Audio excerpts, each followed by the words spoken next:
Oh, je ruikt zout.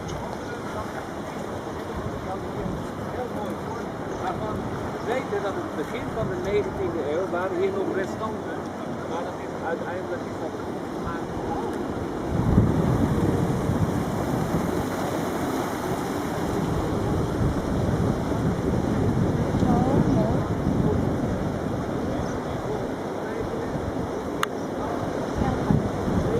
Scheepvaart.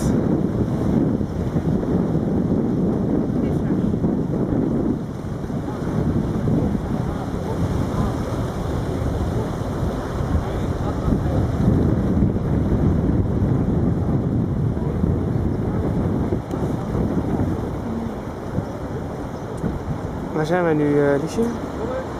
Bij Akko of zo? Ja, klopt. We hebben net de tunnels van de Tempeliers doorlopen onder de stad en dan kom je hier bij de zee uit.